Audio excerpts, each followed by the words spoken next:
जम्मू पठानकोट राष्ट्रीय राजमार्ग पर चिड़वाल ब्रिज के करीब रात को बड़ी लूट की वारदात को अंजाम दिया गया है। तस्वीरें आप दुकान की देख सकते हैं। कृष्णा बिल्डिंग मटेरियल, जहां पर देर रात 3 नकाबपोश यहां पर पहुंचते हैं और यहां पर लूट की वारदात को अंजाम देते हैं। ये बताया जा रहा है कि लाखों की लूट यहां पर हुई है। नकदी लेकर ये लुटेरे यहां से फरार हुए हैं। इसके साथ साथ जो शख्स दुकान के मालिक हैं उनकी एक अंगूठी भी लेकर फरार हो गए हैं।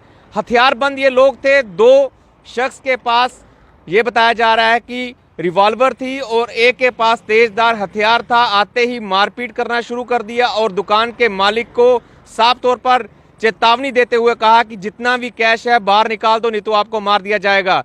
दुकान के मालिक ने जो भी कैश था वो निकाल दिया, दुकान से कैश लिया और वहां पर जो दुकान के अंदर जो पर्स पड़ा था मालिक का वो भी उठाकर ले गए और हाथ में जो अंगूठी पहनी हुई थी उसे भी लेकर ये लुटेरे यहां से फरार हो गए हैं। और ये 9 बजे की वारदात है, पिछले कल 9 बजे की वारदात है। जो लुटेरे जो हैं वो यहां पर पहुंचते हैं। तस्वीरें में आपने सहयोगियों को कहूंगा कि घूम को आपको एक चित्र दिखा पाएं कि ये जम्मू पठानकोट राष्ट्रीय राजमार्ग है और ठीक सामने इन झाड़ियों के पीछे ये पुलिस चौकी है, पुलिस चौकी चिड़वाल। ठीक इसके सामने लूट की बड़ी वारदात को अंजाम दिया गया है और यहां से 100 मीटर की दूरी पर sub divisional police officer border का ऑफिस है और इतनी बड़ी वारदात को अंजाम दिया गया।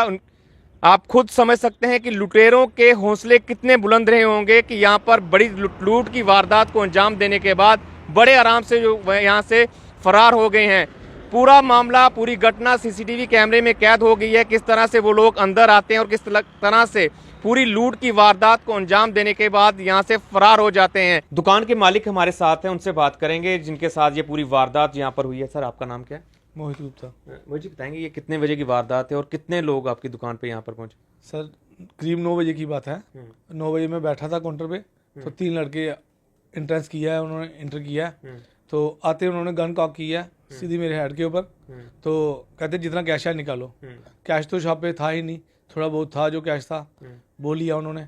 मेरी फिंगर में उन्होंने रिंग देखी तो वो निकलवाई है और फिर मारना कह रहे और कैश दो। कैश तो था नहीं, उन्होंने बहुत ढूंढा, उन्होंने नहीं मिला उनको।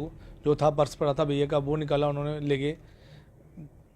तो ये कितना कैश था जो आपके गले में? मेरी 1 लाख के करीब होगा, पर्स और दोनों मिला के? हाँ, दोनों मिला के। अच्छा, किस लैंग्वेज में वो बात कर रहे थे, कुछ पता चला? लैंग्वेज तो इतना ध्यान नहीं है, बंदा टेंशन में रहता है, इतना आइडिया नहीं है। कुल 3 लोग थे और क्या क्या वेपन उनके पास थे? 2 रिवॉल्वर थी उनके पास और एक टोकर टाइप था इतना लंबा। कोई थोड़ा बहुत, जिस तरह से हम सीसीटीवी फुटेज देख रहे हैं उसमें तो ये लग रहा है कि हेलमेट वगैरह पहन के आए हैं। कोई लगता है कि कोई पहचान पाओगे इनमें से किसी को? सर, हेलमेट कवर किया हो ना, फेस कवर किए हुए फुल, पहचानने वाली तो बहुत मुश्किल है। देसी लैंग्वेज में बात कर रहे थे, डोगरी लैंग्वेज में है, तो देसी लैंग्वेज ऑलमोस्ट लग रहा, पर ध्यान नहीं है, बंदा टेंशन में होता है, नहीं पता चलता क्या हो रहा।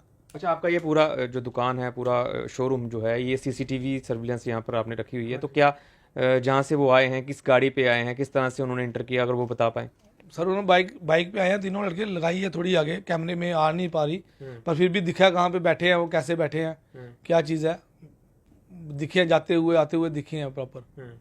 ये जम्मू पठानकोट राष्ट्रीय राजमार्ग पर आपकी दुकान है, किस तरह से देखते हैं, किस तरह से अगर लूट की वारदात जो है एक बड़े शोरूम में यहाँ पर अंजाम दी जाती है तो कितनी सिक्योरिटी आप देखते हैं यहाँ पे? पहले तो जहाँ पे काफ़ी सिक्योरिटी, हम तो शोरूम ओपन भी रहने देते थे, कोई बात नहीं, चलता है काम। पर आज ऐसे ड्यूटी के बाद अगर ऐसे हालात हो जाएंगे तो हमें तो 5 बजे दुकानें बंद करके घर बैठना पड़ेगा। ये हालात काम करने के काबिल है ही नहीं है। बिल्कुल कुछ ही दूरी पर पुलिस चौकी है और उससे कुछ दूरी पर यहाँ पर एसडीपीओ का ऑफिस है, जो हीरानगर सब डिवीज़न के डीएसपी यहाँ बैठते हैं। क्या देखते हैं कि उनका अपना इलाका यहाँ पर सिक्योर नहीं है? वही तो बात है सर, पहले तो हम इनकी सिक्योरिटी के ऊपर ही तो बैठे थे कि ये पूरा केयर हमें आसपास में है, सारा काम, कोई दिक्कत वाली बात नहीं है। पर अब ये वारदात हो गई है तो उसमें तो हम यही सोचेंगे कि हम सिक्योर है ही नहीं, जम्मू कश्मीर में रहने के लिए सिक्योर है ही नहीं।